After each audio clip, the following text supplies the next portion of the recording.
After leaving the business 1 year earlier, battle-scarred stuntman Colt Seavers springs back into action when the star of a big studio movie suddenly disappears. As the mystery surrounding the missing actor deepens, Colt soon finds himself ensnared in a sinister plot that pushes him to the edge of a fall more dangerous than any stunt. This movie is directed by David Leitch. This was one of my most anticipated movies of the year. Ryan Gosling is one of my favorite actors of all time, and I've enjoyed every David Leitch movie that I've seen. And I wasn't disappointed. This movie's a lot of fun. This movie had a good mix of action and comedy. It was just super entertaining from start to finish. The story itself is nothing special, to be honest, but it's just enough to get the job done. The great performances are enough to carry this movie. Ryan Gosling is one of the best actors working today, and he's also one of the funniest. I think his comedic abilities have been underrated for a very long time until Barbie put him front and center for everyone to see. Could you just hold on for 1 second? Oh, okay.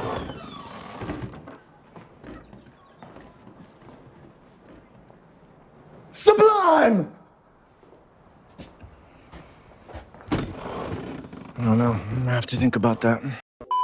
And yet again, I thought he was really funny. He just cracks me up. And he also did a great job with all the action in the movie. It looks like he did most of the stunts, which is fitting. Emily Blunt is also amazing as always. I really liked her character. She was really funny and she had great chemistry with Ryan. The movie is at its best when they're both on screen together. Both of their characters are just super likable and you want to see them get together by the end of the movie. They really made the rom-com elements of the movie work and I just felt invested in their relationship. Winston Duke and Aaron Taylor Johnson are also good in the movie. They're not in it too much, but it's always good to see them. The action is well shot and it's fun to watch. There's nothing like mind-blowing, but there's some really fun set pieces and scenes throughout the movie. My two favorites being the grand finale and this awesome car chase with Colt and the French stunt dog named Jean-Claude. That dog is fucking awesome. I also really enjoyed all of the scenes of Colt performing his stunts too. I've noticed that I usually really like movies that are about making movies. The movie they're making is supposed to be like this crazy blockbuster sci-fi movie that's basically a spoof of Dune at a bunch of other different sci-fi movies. Almost every time they cut to footage of the movie they're shooting, it just cracked me up. The music that they made for the movie just kills me. It just made me laugh every time. And speaking of the music, I think there's some fun and well-executed needle drops in here. They fit the scenes and they weren't obnoxious. One thing I really liked about all the filmmaking scenes is you get to see like all of the work that actually goes into it. You also get to see the footage that's being shot on set, like with and without the special effects that are done in post, which I thought was pretty cool to see. There's also some meta-ness to the movie that I actually like. It doesn't overdo to the point where it's annoying. It felt like it was just right. This movie basically was just a big love letter to Hollywood filmmaking and all of the stunt crews out there. Going back to the story though, it's supposed to be a mystery and I just never felt really invested in it. I wasn't really trying to solve it or predict what was going to happen because I just didn't really care too much, to be honest. That whole aspect of the movie kind of just fell flat for me. The mystery serves more as an excuse to have Ryan Gosling's character just get into some crazy and funny scenarios, which was fine to me, but at the end of the day, I would have preferred an actual compelling mystery. And when the reveals start happening, they're not surprising, and again, they kind of just fell flat. But overall, I had a great time watching this movie. Ryan Gosling's fucking awesome, and so is Emily Blunt. They're what makes this movie great, along with some good comedy, fun action set pieces, and stunts. The Fall Guy is clocking in at an 84% on the Bravo barometer. I'm definitely a little biased towards this movie because I'm such a big Ryan Gosling fan, but if you're a Ryan Gosling fan and especially a fan of his comedic roles, I think you're gonna have a great time with this movie just like I did. I saw it after having kind of a rough day and it just made me feel better, laugh, and again just have a lot of fun, which is exactly what I go to the movies for, the escapism. Not everything has to be high art. It's a perfect early summer blockbuster. It basically gave me everything I wanted. If the story was a little bit better though, this would have been a real serious contender for one of my movies of the year. But those are just my opinions. Let me know what you thought of the movie and my review in the comments below.